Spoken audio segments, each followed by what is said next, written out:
a todos e todas. Mais uma vez nós estamos aqui para falar sobre escatologia e queremos mandar esse vídeo para que você aprenda melhor o livro conhecido como Apocalipse.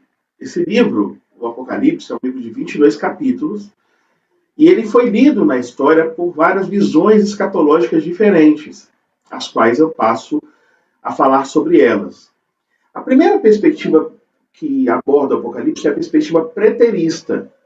O preterismo é uma visão escatológica cristã que entende que algumas profecias da Bíblia, elas são profecias que foram eventos acontecidos parcialmente, seria o preterismo parcial, ou totalmente, seria o preterismo total. Essa ideia interpreta, por exemplo, Daniel como eventos do século VII ou até o século I a.C., até depois de Cristo. E interpreta o Apocalipse como eventos que aconteceram no final do primeiro século.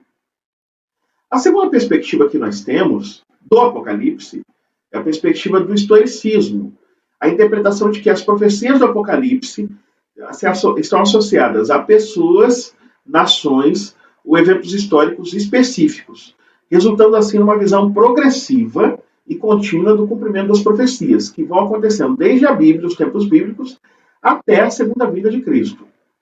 O futurismo entende que a maioria das profecias escatológicas se refere a eventos que não aconteceram ainda, mas acontecerão no fim dos tempos e no fim do mundo. Sendo assim, a maioria das profecias sendo cumprida no período chamado como Grande Tribulação. Essa teoria futurista está ligada ao que a gente vai chamar depois de pré-milenismo e dispensacionalismo.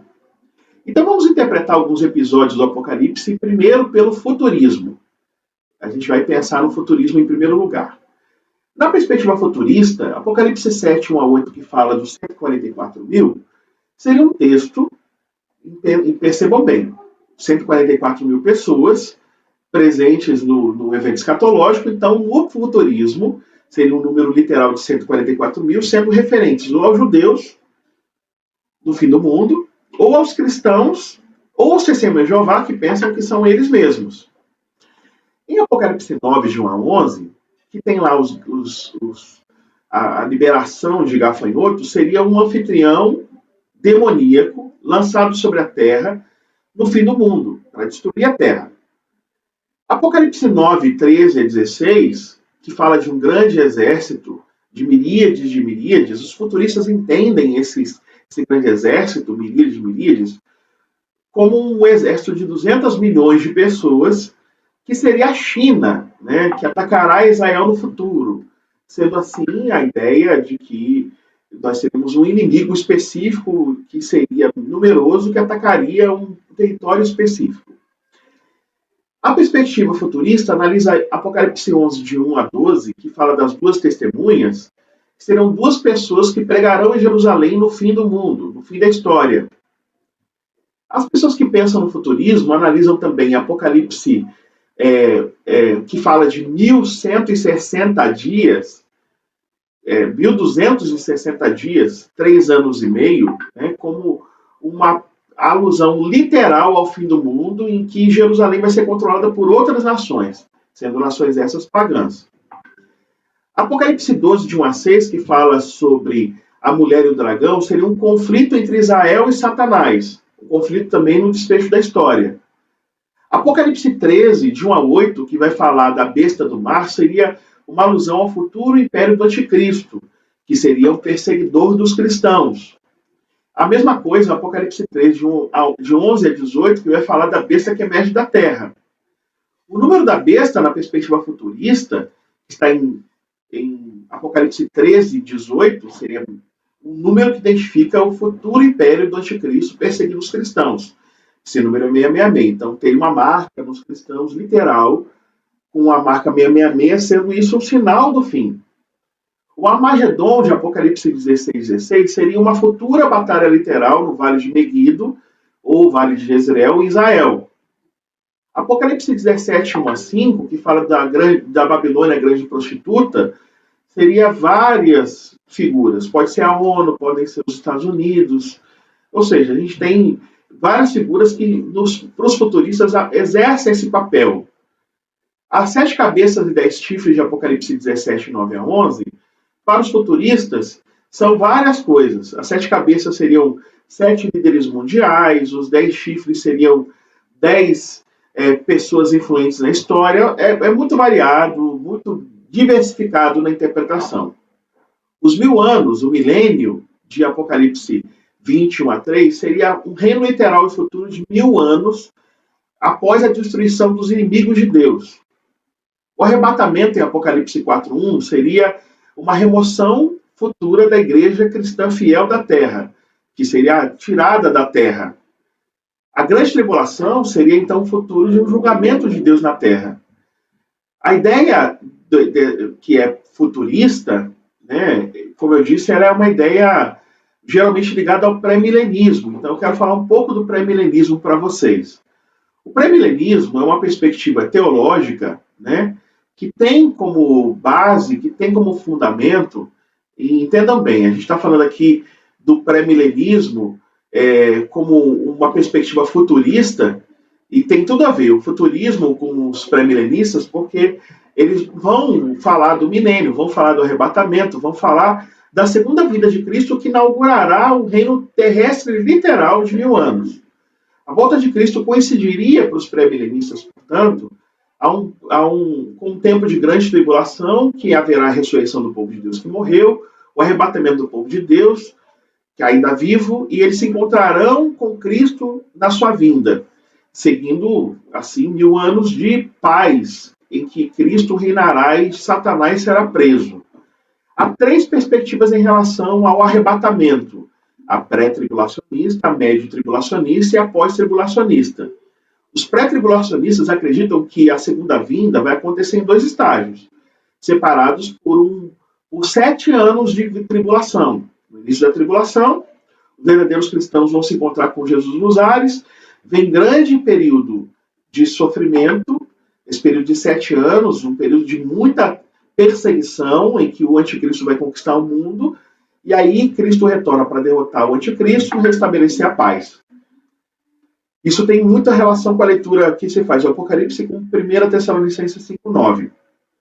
O médio tribulacionismo acredita que o arrebatamento vai acontecer depois de 3 anos e meio, ou seja, metade de 7 anos, que corresponde com a abominação da desolação, uma profanação do templo, em que o anticristo vai colocar fim aos sacrifícios judaicos. Portanto, o templo vai ter que ser reconstruído como sinal da segunda vinda, da proximidade da segunda vinda de Cristo.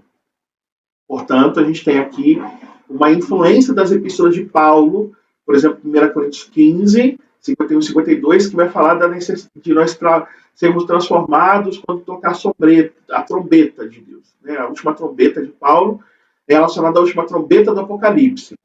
Nem todos concordam com isso, mas é uma visão possível. E o pós-tribulacionismo, ele sustenta que Cristo não voltará até o fim da grande tribulação. E os cristãos, em vez de serem arrebatados no começo ou no meio, vão ser arrebatados, vão sofrer a grande tribulação e vão ser arrebatados apenas no final dos 7 anos. Portanto, a gente tem a necessidade, segundo a perspectiva pós-tribulacionista, de uma grande evangelização, de um esforço evangelístico final, para trazer convertidos à igreja. Há também 2 perspectivas, já que eu falei. O pós-milenismo, que acredita que o capítulo 20 do Apocalipse, que fala do milênio, na verdade, o milênio é resultado de uma pregação do evangelho pela igreja que prospera, e essa prosperidade é uma prosperidade que traz fé, retidão, paz, prosperidade, e após uma extensa era de 1000 anos, Jesus retorna visivelmente, corporal e gloriosamente, para fazer a ressurreição geral, e depois do julgamento final a história segue. E tem o milenismo que acredita que 1000 anos não é um termo literal, tem um reino, pode ter até um reino de Deus, mas não é um reino que acontece depois de literalmente 1000 anos. Né? A ideia de que 1000 anos é um número simbólico. E aí eu aproveito que falei disso, dessa perspectiva simbólica, e quero falar da perspectiva dos eventos do Apocalipse a partir da crença preterista. Né? Lembremos todos Que o preterismo é a ideia de que as coisas que falam no Apocalipse são coisas que já aconteceram, né? Elas já aconteceram no passado. Então, os 144 mil de Apocalipse 7, 1 a 8 seriam os salvos e representam a perfeição, né? Seria o 12 elevado ao quadrado multiplicado por 1000, sendo assim um número infinito, simbolizando o exército de Deus redimido, purificado e completo. Apocalipse 9, 1 a 11 seria o exército demoníaco libertado sobre Israel no cerco de Jerusalém de 66 a 70. O exército de Eufrates, né, as miríades e miríades, de Apocalipse 9, 13 a 16.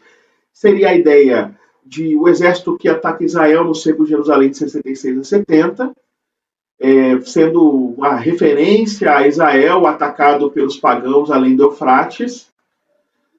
Apocalipse 11, de 1 a 12, que fala das duas testemunhas, seriam o ministério de Moisés e Elias, que simbolizaria a lei e os profetas sendo perseguidos na destruição de Jerusalém. Os 1.260 dias, 3 anos e meio, seria o fim do mundo em 70, quando o culto apóstata no Templo de Jerusalém foi destruído pelas mãos dos romanos, sendo as duas testemunhas mortas no cerco de Jerusalém, né, ressuscitadas miraculosamente como a igreja primitiva.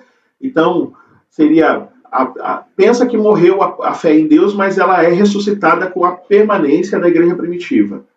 A mulher e o dragão, de Apocalipse 12, 1 a 6, seria o símbolo da antiga aliança, sendo a nação de Israel a mulher que deu à luz ao menino Jesus, e Satanás queria destruir Jesus. Então a mulher, que também pode ser interpretada como igreja primitiva, foge de Jerusalém antes da destruição em 70.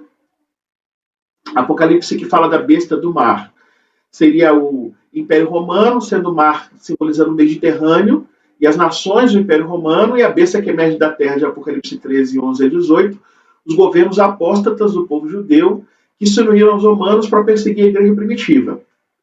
O número da besta, portanto, seria alusivo a César, já que o Nero Caesar, o nome de Nero, equivalia em cálculos hebraicos, os nomes vêm ao número 666, sendo alusivo, portanto, à perseguição da igreja primitiva. E também alusivo ao governo apóstata como rei Salomão, que coletava 666 talentos de ouro por ano, como a gente vê em 1 Reis 10, 14. A guerra do Armagedon seria o símbolo da vitória de Deus e dos servos de Deus sobre os inimigos, sendo que a batalha real aconteceu 2000 anos atrás, quando Deus usou Roma para destruir Jerusalém, a cidade apóstata. A grande prostituta, Babilônia, 17 de 1 a 7, 17 de 1 a 5, seria Jerusalém, a cidade corrompida que se une às nações do mundo e às suas práticas idólatras, perseguindo assim a igreja primitiva, que representa a nova aliança. As 7 cabeças e 10 chifres seriam alusão às 7 montanhas ou 7 colinas de Roma, e a ideia dos 10 reis, né? Seria uma alusão aos 5 Césares que já haviam caído até aquela época: Júlio César, Augusto César, Tibério César, Calígula e Cláudio César. Um que está, Nero, que seria o que fala quando João escreve. O 7º, que ainda não chegou, que seria Galba, o 7º César, que reinou por 7 meses, ou seja, vão cruzando as informações com as informações dos dados. Então, 7 pode ser 7 colinas de Roma, 7 imperadores, mas as 10 seriam 10 representantes dos poderes romanos sobre o povo judeu espalhado pelo mundo. Isso eu já cheguei a ler. Os 1000 anos seria a ascensão atual e contínua do reino de Deus, sendo o milênio um período simbólico, né? E o arrebatamento seria, para os preteristas, eles até reconhecem uma segunda vinda de Cristo, mas eles interpretam de uma outra perspectiva. Não tem o arrebatamento é separado da segunda vinda, na perspectiva que é a perspectiva que a gente está falando aqui, que é a preterista, né? A gente precisa perceber que o preterismo chega a separar arrebatamento de segunda vinda. A grande tribulação, portanto, seria, de Apocalipse 4:1, seria 2.000 anos atrás, quando Israel foi julgado e destruído por Deus na destruição do templo. Pensando nesses mesmos eventos na perspectiva, que é a outra perspectiva importante, que é historicista, os 144.000 de Apocalipse 7:1 a 8 seria um número simbólico, representando os salvos que suportam os eventos de Apocalipse 6:17. Os gafanhotos de Apocalipse 9:1 a 11 seriam as hordas árabes muçulmanas que invadem África, Oriente e Espanha no século 6 a 8. Isso acontece também para as miríades de Apocalipse 9, de 3 a 16. Apocalipse 11, 1 a 12, que fala das duas testemunhas, seria também as duas oliveiras e as dois castiçais, sendo o Antigo e o Novo Testamento. Os 1.260 dias seriam alusivos, né? Se a gente vê lá Apocalipse 11, 2, há um tempo, tempos e divisão de tempo, alusivo, portanto, a Daniel 7:25, que vai falar dos 1.260 anos durante os quais as duas testemunhas estão vestidas de saco, né, representando esse tempo de 538 a 1798, tempo da autoridade papal sobre a igreja. Nessa perspectiva, o Apocalipse 12, de 1 a 6, que vai falar da mulher e do dragão. O dragão representa Satanás, a mulher a verdadeira igreja, antes e depois do nascimento, morte e ressurreição de Jesus, longe do poder dominante de 1.260 anos. Então, essa perspectiva historicista fala da reforma como um grande livramento da igreja. A besta de Apocalipse 13, 1 a 8, seria o poder terreno apoiado pelo dragão, sendo o poder papal. A besta que emerge da terra, que é Apocalipse 13, 1 a 18, são os Estados Unidos, que é ou um futuro poder político-religioso. O número 666 seria uma alusão ao Icarius Filii Dei, o nome dado ao Papa, que em números romanos daria o número 5, 1, 50, 100 e 500, sendo 5V seria o V, o 5, o I, o 1, o I, o 50, e o L, o 50, o C, o 100 e o D, 500.